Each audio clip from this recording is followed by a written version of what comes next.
Bill Nye thinks climate change is a huge problem. How climate change is the defining issue of our time. So you'd probably guess that Bill's a fan of green energy.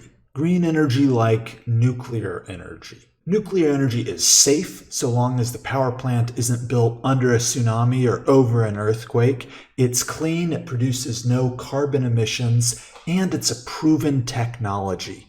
Nuclear power plants in the United States produce 20% of the electricity. So you'd probably guess that Bill Nye would be a big fan of nuclear energy. Absolutely. Wrong. Proved. No, nobody really wants nuclear power plants.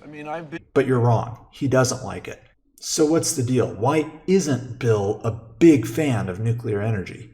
I'm going to suggest that politics has something to do with it. The episode I'm looking at is Season 1, Episode 1 of Bill Nye Saves the World. In this episode, Bill takes up the mainstream scientific position that climate change is real. It's caused by human activity, and it's going to cause problems for humanity in the near or midterm future. Now, in order to demonstrate the dire threat posed by climate change that Bill is here to warn us about, and Nye performs the illuminating experiment of causing a fluid in a flask to change color by blowing on it.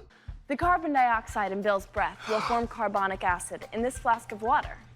A chemical in the water will change color. As CO2 in the air mixes with the world's ocean, our seas are becoming more acidic. That's messing with the ocean's ecosystems and killing things.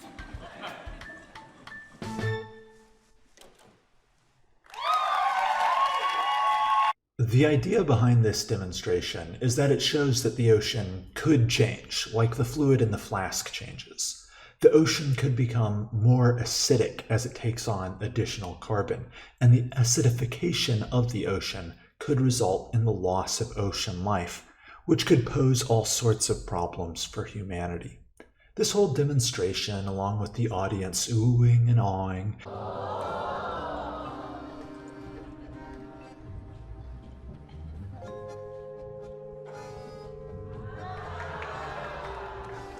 is representative of my main issue with Nye's show. Science is a superficial element of his show. It's meant for entertainment. Watch this water change color. It's like a magic trick while my supermodel assistant narrates. How scientific. Bill Nye neglects interesting and obviously related points, like how much carbon in the ocean is going to cause a problem. What problems will carbon in the ocean cause? How much acidification has already happened? What can we do to mitigate it? Can we reverse it? Etc. Bill Nye neglects these obvious and significantly related points in order to move on with promoting his social agenda, which in this episode, as I've alluded to before, is advocacy for specific kinds of green energy and against nuclear energy. When Bill Nye neglects these important connected questions, this is a lack of rigor on his part. He's not investigating the issue fully. And we see this lack of rigor in other ways across Nye's show. So, how much does this thing cost? This project is costing 5.5 billion euros. What's that in dollars? It's like You bazillion. do the conversion. It's No, Bill. There are $1.09 to the euro. So the cost of the project is about $6 billion, not a bazillion. This is a minor point, but it's indicative that Bill isn't especially concerned with exact figures or reality, and that's going to come up again. It's going to come up a lot, actually. This vague relationship to easily quantifiable figures is strange for someone who calls themselves a science guy. The bulk of my objection to this episode comes from the panel discussion near the end. Bill Nye has 3 guests on to discuss the subject of climate change. Mark Jacobson, he's a professor of civil and environmental engineering. Richard Martin, he's a journalist and author of Coal Wars. He's in favor of nuclear power. And Taryn O'Neill, she's a writer and co-founder of a science advocacy group. Mark Jacobson, the professor, states that it's technologically and economically possible to run the whole world on green energy, and by doing so, we will create jobs. This is great news. Everybody, we can go home. Jacobson says that the barrier to implementing green energy, which is ready and waiting by his account, is social and political. But he doesn't explain what he means by this, or what needs to be done to overcome these barriers. What particular social and political barriers are you talking about, Professor Jacobson? He never explains. Richard Martin, he's the journalist in favor of nuclear power, says that the professor's plan is nice, but it's idealistic, and that we should use nuclear energy to supply power because nuclear is a proven green method of getting energy.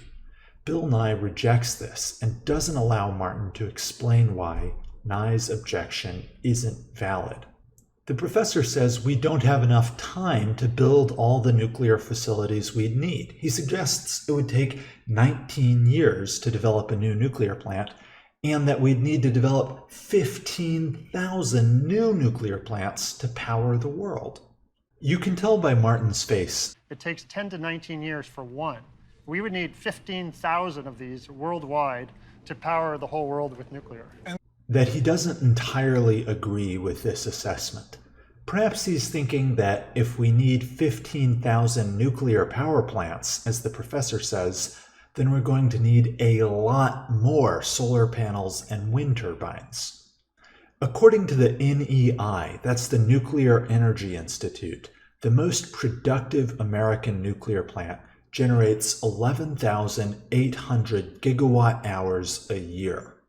Conversely, the largest, and this is largest by output listed on Wikipedia, the largest planned solar power plant has a planned output of 940 gigawatt hours a year. That's an order of magnitude less power from solar than from nuclear.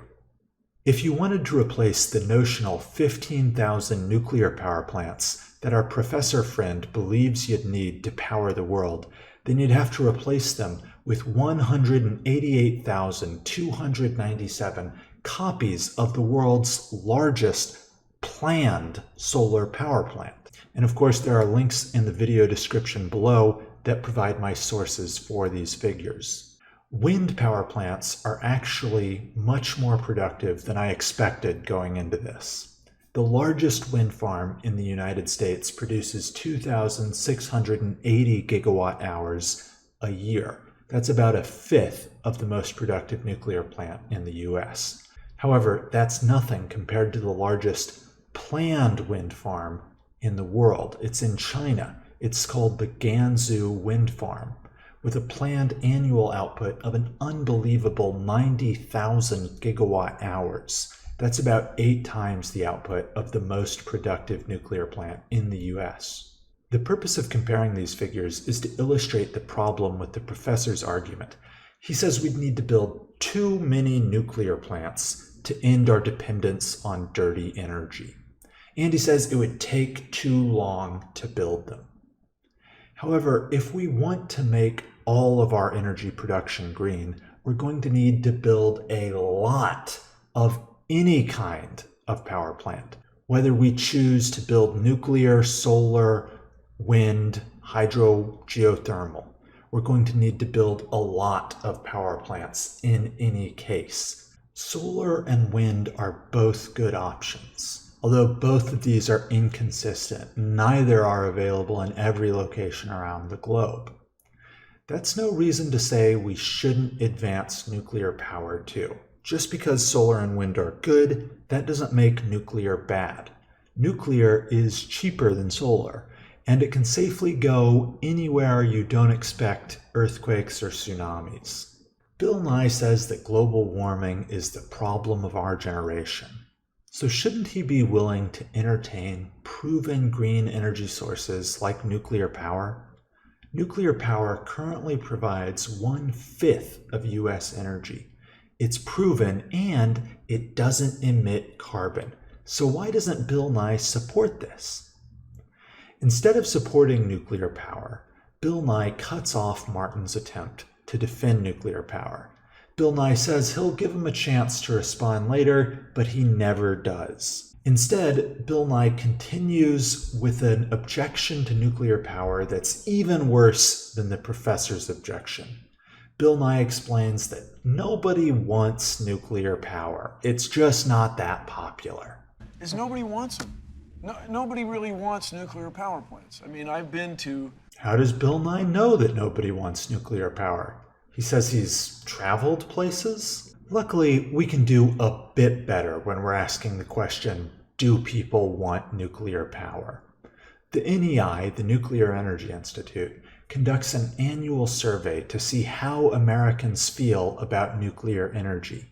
And their finding was, quote, support for nuclear energy remains steady.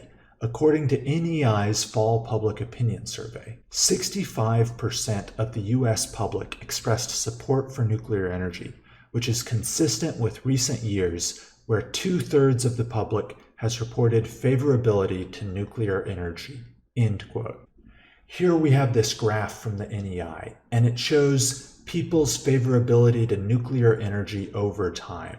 We see the green line up top at about 65% dwarfs the opposed line, which is sitting at around 32%. Additionally, the NEI found that, quote, neighbors of nuclear power plants have favorable attitudes towards nuclear energy, more so than the general U.S. public. 83% of plant neighbors favor the use of nuclear energy, compared with 68% of the general public surveyed this February. Compared with the general public, twice as many plant neighbors strongly favor nuclear energy, 50%, compared with 27% among the general public, end quote. There's another graph here. What this graph and this quote are telling us is that people who live near nuclear power, people who know nuclear power the best, like nuclear power the most. That should tell us that people's dislike for nuclear power comes from a lack of familiarity with it. That's something that education could solve. If only we had some kind of science guy to teach people about unfamiliar scientific topics like nuclear energy. Now, the NEI, where these two surveys come from, is an advocacy group for the use of nuclear energy, and they did get a third-party group to conduct their surveys. However, we can't just take their word for these results. Luckily, a Gallup poll asked a similar question. Gallup asked, overall, do you strongly favor, somewhat oppose, or strongly oppose the use of nuclear energy as one of the ways to provide electricity in the U.S.? Gallup's survey has a different result than the NEI surveys. Gallup shows that in 2016, quote, for the first time since Gallup first asked this question in 1994, a majority of Americans say that they oppose nuclear energy. The 54% opposing it is up significantly from 43% a year ago, while the 44% who favor using nuclear energy is down from 51%, end quote. Other than the most recent year, Gallup's survey seems consistent with the survey we saw from the NEI. That is to say that in most years, in almost every other year, a majority of Americans in the Gallup poll supported using nuclear energy as a source for American electricity. Bill Nye throws out nuclear energy as an option, and it's not entirely clear to me why he would. Nuclear energy doesn't emit carbon. It's a proven technology. About 20% of the electricity in the United States comes from nuclear power plants. Large numbers of people, debatably, depending on which survey you look at, debatably a majority of Americans support the use of nuclear energy. And even if most Americans did oppose the use of nuclear energy, as Bill Nye would suggest, shouldn't it be the role of science promoters like Bill Nye who are out to get more green energy? Shouldn't it be their role to help people understand that nuclear energy can be safe and it is clean? Instead of helping people to understand this point, Bill and his guest, the professor, dismiss nuclear as taking too long to build due to regulatory burden and as being undesirable. How about instead we work on ways to reduce regulatory burdens? How about we promote intelligent conversations about nuclear energy? Getting an additional source of green energy should be just a good thing. So why is Bill opposed to it? And why is he opposed to it on such specious grounds? I searched Google to try and find out why people, especially left-leaning people, are opposed to nuclear power. One reason I found was that the issue had become politicized. The right has taken up an all-of-the-above energy strategy, and that includes nuclear. The left insists on so-called clean energy, which refers to wind, solar, hydro, and geothermal. I looked in the Democratic Party platform, and the link's in the description, and searched for the word nuclear. The word is used 31 times, but each time it relates to nuclear weapons or preventing certain countries from getting nuclear capabilities or materials. On the other hand, in the Republican Party platform, link in the description, the very first mention of the word nuclear is, quote, "Our nuclear industry, cleanly generating almost 20% of our electricity from its 99 plants, has a remarkable safety record, but only a handful of plants have been permitted in over 3 decades," end quote. The Republican Party platform continues later, quote, "We support lifting restrictions to allow responsible development of nuclear energy, including research into alternative processes like thorium nuclear energy," end quote. Is Bill Nye opposed to nuclear power for purely political reasons? Did he shut down the conversation regarding nuclear energy because he favors the Democratic Party and their platform? Vote! Yes. If you don't want to vote, would you just shut up and let the rest of us who are interested, participate? In our Go future. ahead. Or maybe he's just genuinely convinced by the bad arguments against nuclear power that he and his guest advanced on his program. It's going to take too long to replace all power generation with nuclear, and people don't like it. On his panel, Bill didn't have a climate change skeptic, and I can understand that choice. I don't agree with it. I think if you're trying to convince people to believe in climate change, you should explain away their doubts. And who better to express those doubts than a climate change skeptic? However, while I don't agree with the decision to not have a climate change skeptic on, I do, as I said, understand it. Bill only has half an hour to work with, and climate science is fairly well understood. The mainstream scientific position is that the Earth is warming and human activity is responsible. I could also understand if Bill or his panel guests were opposed to nuclear power, but what I don't understand is that if you are opposed to nuclear power and you bring on a guest who is in favor of nuclear power, why would you shut that guest down and not do any kind of investigation into or discussion on the pros and cons of nuclear power? This gets to my consistent and recurring criticism of Bill Nye. He is using science as entertainment in order to advance his social agenda. His show is set in a lab. He wears a lab coat. He's called the science guy. He's got beakers and flasks. But when it comes to a real conversation about nuclear power and cutting-edge science like thorium nuclear energy, he answers with, "Nobody likes it. It'd take too long to build because of government regulations. Never mind nuclear. We've got solar panels and wind farms to build." One other thing I don't understand is why Bill Nye's show dealt with the issue of climate change and nuclear power in such a superficial and fact-free way. Isn't he supposed to be the science guy? Bill Nye has got a team of writers, a panel of guests, and I genuinely feel like this video, my video, produced by one person in a few hours' time, has more detail, facts, and figures on the subject of nuclear power than the Bill Nye episode. Now, I understand Bill Nye's writing staff had to spend some time coming up with comedy gold like this. So, Dr. Jacobson, we have met. Yes. Mark. Yes. I call him Mark. You have a vision. But they had months to prepare. Is it too much to ask for them to read a book, do some Google searches, or get some data?